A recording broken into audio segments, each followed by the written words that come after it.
Assalamualaikum warahmatullahi wabarakatuh.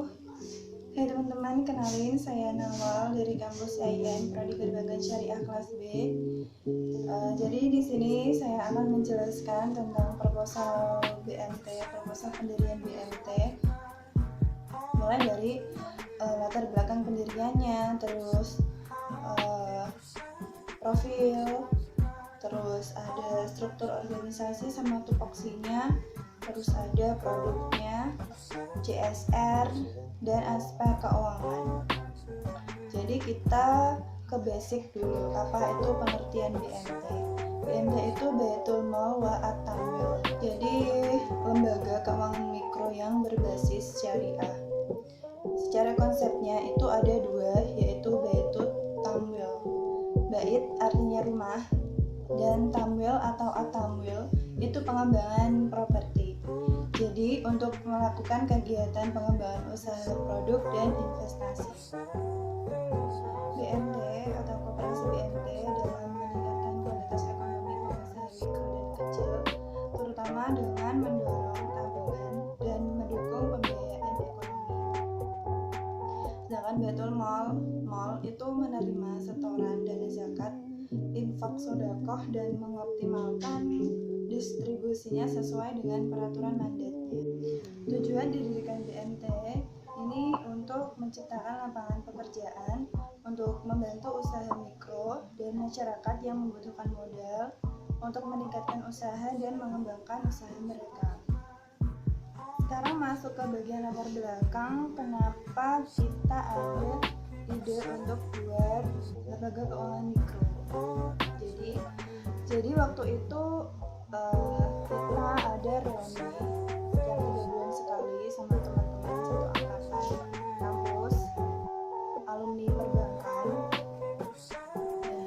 Di situ kita ada sharing soal udah dapat kerja apa belum, dan ternyata ada yang udah kerja di bank, ada yang jadi pedagang, dan tapi ada juga yang belum dapat kerjaan. Nah, di situ menggerakkan hati saya dan teman-teman untuk membantu yang belum dapat kerjaan. Tapi membantunya nggak tahu nih apa yang bisa kita bantu buat teman kita. Terus kita belum ada pikiran untuk buat lembaga keuangan atau BMT.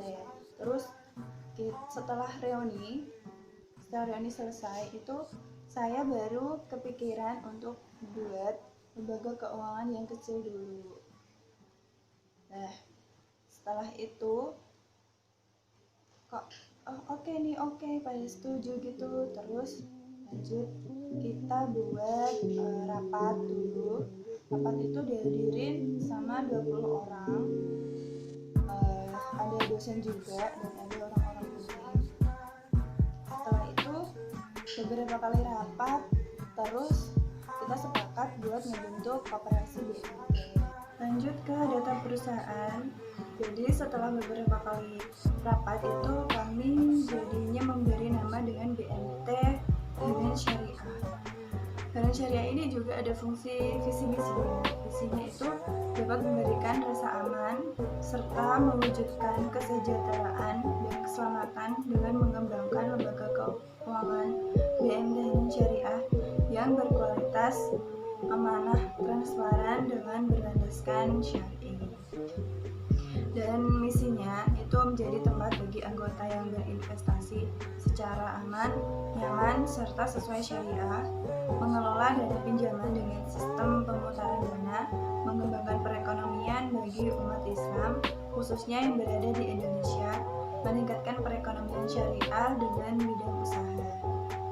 Lanjut ke aspek organisasi, ada struktur organisasi yang teratas itu RAT, rapat anggota tahunan yang diselenggarakan setiap tahun. Kemudian ada pengawasnya yaitu DPS, Dewan Pengawas Syariah, dan manajemennya. Kemudian pengurus, bagian kepengurusan itu yang teratas ada branch manager, kemudian ada marketing officer, operation manager, customer service, teller, back office, admin staff, pembukuan, dan account officer. Selanjutnya ada juga Pinbook, pusat inkubasi unit usaha kecil. Mengenai tugas-tugas dari yang tadi saya sebutkan dan tupoksinya, itu ada branch manager. Tugasnya itu membuat, menerapkan, dan mengevaluasi rencana cabang, kemudian memperkerjakan karyawan baru, melatih, membimbing, mengawasi, dan mendeskripsikan staf administrasi untuk efisiensi keseluruhan operasi sehari-hari, dan mengawasi pemeliharaan peralatan kantor, kalibrasi dan perbaikan, serta penggantian persediaan yang hilang bila perlu. Kemudian ada marketing officer, ini bertugas untuk memenuhi kebutuhan dan keinginan konsumen, merencanakan produk, menetapkan harga, merencanakan promosi, melayani konsumen. Selanjutnya, operation manager, ini bertugas untuk mengawasi serta melakukan koordinasi kegiatan operasional, memimpin kegiatan pemasaran dalam perbankan, memonitor kegiatan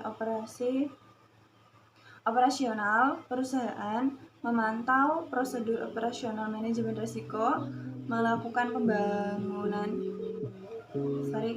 pengembangan kegiatan operasional, observasi atas kinerja karyawannya. Lanjut ke bagian customer service. Ini ada menentukan keluhan atau masalah yang sedang dihadapi para nasabah, kemudian memberikan informasi tentang produk dan layanannya, dan menerima pesanan dan memproses pengembalian. Kemudian ada tugas teller. Teller ini memproses transaksi dari nasabah atau non-nasabah untuk setoran atau tarik tunai yang ada di dalam lembaga keuangan. Kemudian melakukan rekap setoran clearing, inkaso, serta pemindah bukuan. Selanjutnya back office. Back office ini mengelola urusan utang piutang, kemudian mempunyai tanggung jawab untuk melakukan pengecekan barang yang tidak terlalu laku untuk mengganti dengan yang baru. Memiliki tanggung jawab terhadap penyelenggaraan pemesanan barang terhadap supplier. Memiliki tanggung jawab untuk melakukan pengecekan barang pada barang yang akan mendekati masa kadaluarsa. Selanjutnya pada bagian admin staff, ini bertugas memilih pos surat, paket pengiriman pemesanan, kemudian memesan persediaan media tulis kantor, kemudian menyapa, termasuk menyapa dan menanggapi klien, membuat agenda kantor, dan mengelola buku harian. Kemudian yang tugas pembukuan ini ada banyak banget. Salah satunya penandaan dan pemantauan aset tetap, kemudian persediaan pembelian atau pemesanan bagi perusahaan, melacak buku besar dan mengisi kembali dana kas kecil, dan lain-lain. Kemudian ada account officer, ini melakukan pemasaran produk perbankan, terutama produk yang berkaitan dengan kredit. Selanjutnya pada aspek produk, ini ada produk simpanan dan produk pembiayaan.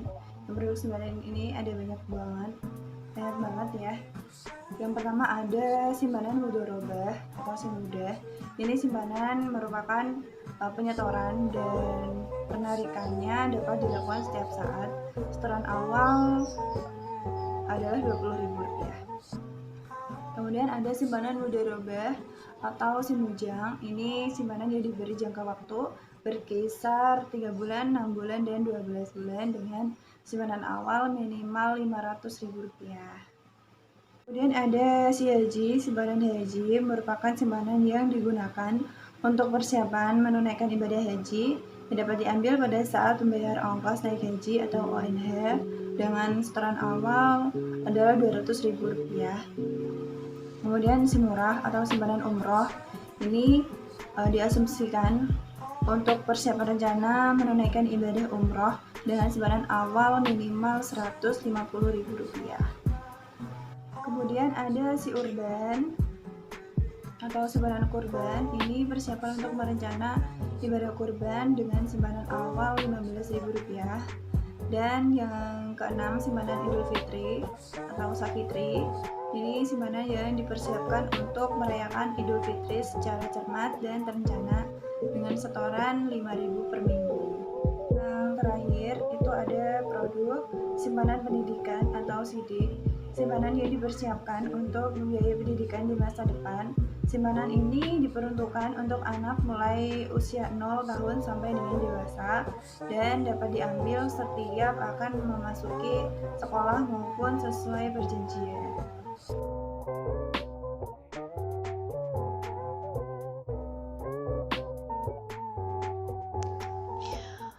Masuk ke bagian yang terakhir, yaitu aspek keuangan dari proyeksi keuangan Koperasi BMT Hanan Syariah.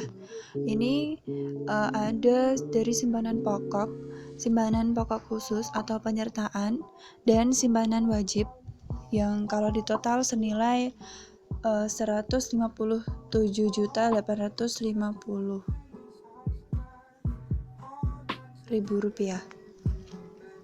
Ada komposisi modalnya, yaitu BMI atau Bank Muamalat Indonesia 15%,